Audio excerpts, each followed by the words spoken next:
दोस्तों एक और मेन बोर्ड आईपीओ आ चुका है और ये आईपीओ एक ऐसे सेक्टर से है जिसमें इंडिया का फ्यूचर छुपा है, पावर इंफ्रास्ट्रक्चर सेक्टर। लेकिन इस आईपीओ को लेकर सबसे बड़ा सवाल यह है कि क्या ये आईपीओ पैसा बनाएगा या बाकी सभी आईपीओ की तरह ये भी नेगेटिव लिस्टिंग देगा और इन्वेस्टर्स का लॉस कराएगा। आज के इस वीडियो में हम इस आईपीओ मतलब ओम पावर ट्रांसमिशन आईपीओ डिटेल में ब्रेक डाउन करेंगे। कंपनी का बिजनेस मॉडल क्या है, कंपनी की फाइनेंशियल्स क्या है और इस आईपीओ में रिस्क क्या है और रिवार्ड क्या है और आईपीओ डिटेल्स के बारे में, और लास्ट में एक समरी निकालेंगे कि इस आईपीओ में अप्लाई करना है या अवॉइड करना है। तो वीडियो को एंड तक जरूर देखना। और वीडियो में आगे बढ़ने से पहले यदि आप चैनल पर नए हो और अभी तक सब्सक्राइब नहीं किया तो पहले चैनल को सब्सक्राइब कीजिए, क्योंकि इस चैनल पर आपको स्टॉक मार्केट और आईपीओ से रिलेटेड वीडियोज मिलती रहेंगी।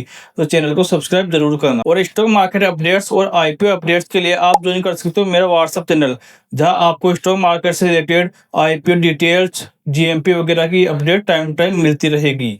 चलिए वीडियो को कंटिन्यू करते हैं। तो सबसे पहले समझते हैं कि कंपनी करती क्या है, मतलब कंपनी का बिजनेस मॉडल क्या है। ओम पावर ट्रांसमिशन एक ईपीसी कंपनी है। ईपीसी का मतलब होता है इंजीनियरिंग प्रोक्यूरमेंट कंस्ट्रक्शन। ये company high voltage transmission lines, sub station और अंडरग्राउंड केबल प्रोजेक्ट्स बनाती है। बेसिकली ये कंपनी वही काम करती है जो इलेक्ट्रिसिटी को पावर प्लांट से लेकर घर तक पहुंचाता है। कंपनी 2011 में स्टेब्लिश हुई थी, मतलब 14 ईयर्स से ज्यादा का एक्सपीरियंस है कंपनी के पास और ये इंडिया के पावर इंफ्रास्ट्रक्चर सेक्टर में काम करती है। और सबसे इंपॉर्टेंट चीज कंपनी का ऑर्डर बुक लास्ट दिसंबर 2025 तक 744 करोड़ से ज्यादा का है, मतलब कंपनी का फ्यूचर रेवेन्यू ऑलरेडी पाइपलाइन में है। यह कंपनी मेनली 3 वर्टिकल्स में काम करती है, transmission line EPC, sub station EPC और ऑपरेशन एंड मेंटेनेंस। इसका revenue government projects, private power company और इंफ्रास्ट्रक्चर कॉन्ट्रैक्ट से आता है।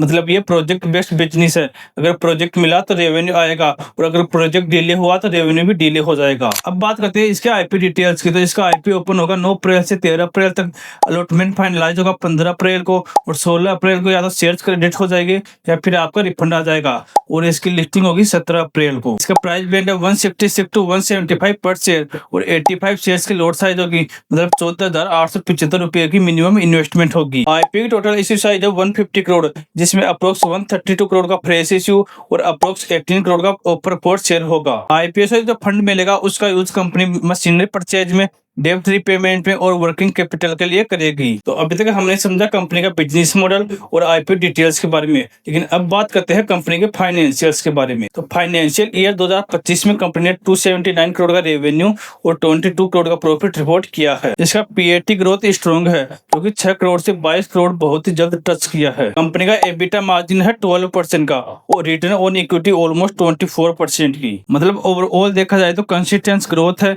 प्रॉफिटेबल कंपनी है और स्टेबल मार्जिन है, लेकिन एक्सप्लोजिव ग्रोथ नहीं है। तो अब बात करते हैं कंपनी के कुछ नेगेटिव पॉइंट्स की और कुछ पॉजिटिव पॉइंट्स की। सबसे पहले पॉजिटिव की तरफ नजर उठा के देखें तो अभी पावर इंफ्रास्ट्रक्चर बूम में है, क्योंकि गवर्नमेंट स्पेंडिंग बढ़ा रही है और कंपनी के पास स्ट्रॉन्ग ऑर्डर बुक और एक्सपीरियंस मैनेजमेंट है और डेप्ट भी मैनेजेबल है। तो यह company long term point of view से एक अच्छा पिक हो सकता है। तो अब देखते हैं कंपनी के नेगेटिव की तरफ, जो अधिकतर लोग अप्लाई करते वक्त अवॉइड कर देते हैं। तो कंपनी की गवर्नमेंट डिपेंडेंसी ज्यादा है, प्रोजेक्ट डिले का रिस्क हो सकता है और इसके मार्जिन भी लिमिटेड है। और इस आईपीओ में सबसे बड़ा रिस्क ये है कि एक तो ये बहुत ही छोटी साइज का आईपीओ है और दूसरे इंफ्रास्ट्रक्चर के आईपीओ जो यूजुअली बहुत अच्छी रिटर्न नहीं देते हैं। तो ओवरऑल इसकी समरी देखा जाए तो कंपनी का बिजनेस मॉडल भी अच्छा है, मतलब कंपनी के बिजनेस में फ्यूचर पोटेंशियल है और कंपनी के फाइनेंशियल्स भी ठीक ठाक है। लेकिन अभी के मार्केट सेंटीमेंट में इन आईपीओ की बहुत ज्यादा हाइप नहीं है और वैसे भी ये इंफ्रास्ट्रक्चर का स्टेबल आईपीओ है। तो मेरे पर्सनल पॉइंट ऑफ व्यू से यदि आप लॉन्ग टर्म इन्वेस्टर हो तो एक बार के लिए इस आईपीओ कंसीडर कर सकते हैं।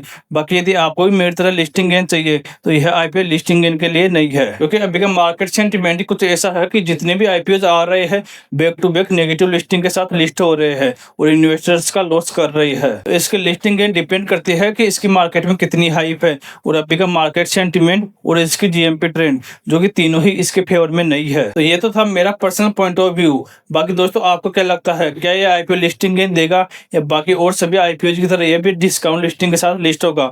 अपना ओपिनियन कमेंट बॉक्स में जरूर शेयर करिए और यदि वीडियो वैल्यूएबल लगा तो वीडियो को लाइक और चैनल को सब्सक्राइब जरूर करिए और इस वीडियो को अपने आईपीओ वाले दोस्तों के साथ जरूर शेयर करिए, ताकि उनको भी पता लगे कि इस आईपीओ में अप्लाई करना है या इसको अवॉइड करना है। दोस्तों वीडियो को एंड तक देखने के लिए शुक्रिया। मिलते हैं नेक्स्ट वीडियो में, तब तक के लिए धन्यवाद।